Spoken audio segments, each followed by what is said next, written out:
ഈ പീക്കാച്ചുവിനെ ഒന്ന് ശ്രദ്ധിച്ചു നോക്കൂ. ഇതിന്റെ വാലിൽ കറുത്ത നിറമുണ്ടോ? നിങ്ങളുടെ ഉത്തരം ഉണ്ട് എന്നാണെങ്കിൽ അഭിനന്ദനങ്ങൾ, നിങ്ങൾക്ക് തെറ്റി. പീക്കാച്ചുവിന്റെ വാലിൽ ഒരിക്കലും കറുത്ത നിറം ഉണ്ടായിരുന്നില്ല. അതെപ്പോഴും മഞ്ഞ മാത്രമായിരുന്നു. പക്ഷെ നിങ്ങൾ മാത്രമല്ല, ലോകത്തിലെ ലക്ഷക്കണക്കിന് ആളുകൾ വിശ്വസിക്കുന്നത് അതിന്റെ വാലിൽ എപ്പോഴും കറുത്ത നിറമുണ്ട് എന്നാണ്. ഞാനും അങ്ങനെയാണ് വിചാരിച്ചിരുന്നത്. ഇതെങ്ങനെ സംഭവിക്കുന്നു? എങ്ങനെ ഒരേ തെറ്റ് ലക്ഷക്കണക്കിന് ആളുകൾക്ക് ഒരുപോലെ സംഭവിക്കുന്നു? ഇതിനാണ് മണ്ടേല എഫക്റ്റ് എന്ന് പറയുന്നത്. ചിലർ പറയുന്നത് ഇത് നമ്മുടെ തലച്ചോറിന്റെ കുഴപ്പമല്ല, മറിച്ച് നമ്മൾ മറ്റൊരു സമാന്തര യൂണിവേഴ്സിലേക്ക് മാറിയത് കൊണ്ടാണ് എന്നാണ്.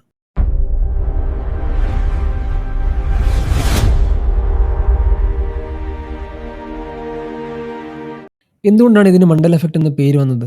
ഫിയോണ ബ്രൂം എന്ന സ്ത്രീയാണ് ഇത് ആദ്യം ശ്രദ്ധിച്ചത്. അവർ വിശ്വസിച്ചിരുന്നത് നെൽസൺ മണ്ടേല 1980-കളിൽ ജയിലിൽ വെച്ച് മരിച്ചു എന്നാണ്. അദ്ദേഹത്തിന്റെ സംസ്കാര ചടങ്ങുകൾ പോലും ടി വിയിൽ കണ്ടതായി അവർ ഓർക്കുന്നു. പക്ഷെ എന്താണ് സത്യം? മണ്ടേല 2013-ൽ മാത്രമാണ് മരിച്ചത്. അദ്ദേഹം ജയിൽ മോചിതനായി, പ്രസിഡന്റായി, പിന്നെയും കുറേ വർഷം ജീവിച്ചു.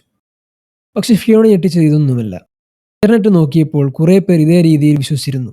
മണ്ടേല ജയിലിൽ വെച്ച് മരിച്ചു എന്ന് വിശ്വസിച്ചിരുന്ന ഒരു വലിയ സമൂഹം. ഇതെങ്ങനെ സാധിക്കും? ചരിത്രം തിരുത്തിയതാണോ? അതോ നമ്മുടെ ഓർമ്മ മാറിയതാണോ? നമുക്കൊരു ടെസ്റ്റ് നടത്താം. കിറ്റ്കാറ്റ് ചോക്ലേറ്റിന്റെ പേരിൽ വരയുണ്ടോ?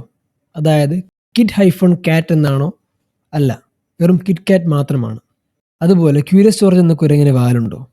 നമ്മൾ കറക്റ്റുള്ളവൻ വാൽ തൂങ്ങി നടക്കുന്നത് കാണാറുണ്ട്. പക്ഷെ ശരിക്കും അവന് വാലില്ല.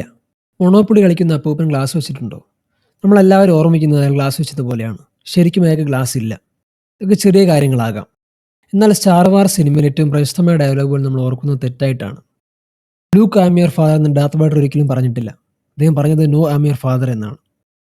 Obi-Wan never told you what happened to your father. He told me enough. He told me you killed him. No, I am your father. Say what? ഇതിന് ശാസ്ത്രം നൽകുന്ന ഉത്തരം ഫോൾസ് മെമ്മറി അഥവാ തെറ്റായ ഓർമ്മകൾ എന്നാണ്. നമ്മുടെ തലച്ചോർ വിടവുകൾ നികത്താൻ വേണ്ടി സ്വയം കഥകൾ ഉണ്ടാക്കുന്നു. പക്ഷെ ഗൂഢാലോചന സിദ്ധാന്തക്കാർ പറയുന്നത് മറ്റൊന്നാണ്. നമ്മുടെ പ്രപഞ്ചത്തിന് സമാനമായ വേറെയും പ്രപഞ്ചങ്ങളുണ്ട്. എപ്പോഴോ തമ്മിൽ കൂട്ടിമുട്ടി. അതിൽ ഒന്നിൽ മണ്ടേല ജയിലിൽ വെച്ച് മരിച്ചു എന്നും മറ്റൊന്നിൽ മണ്ടേല ജീവിച്ചിരിപ്പുണ്ടെന്നും. ഇവ കൂട്ടിമുട്ടിയപ്പോൾ ചിലരുടെ ഓർമ്മകൾ പഴയതിൽ നിന്ന് പുതിയതിലേക്ക് വന്നു. CERലെ പരീക്ഷണങ്ങൾ ഇതിനൊക്കെ കാരണമെന്നാണ് ആൾക്കാർ വിശ്വസിക്കുന്നത്. നമ്മൾ നിൽക്കുന്നത് പഴയ ലോകത്തല്ല, ഷിഫ്റ്റായ പുതിയ ലോകത്താണ്. കേൾക്കുമ്പോൾ തമാശയായി തോന്നാം.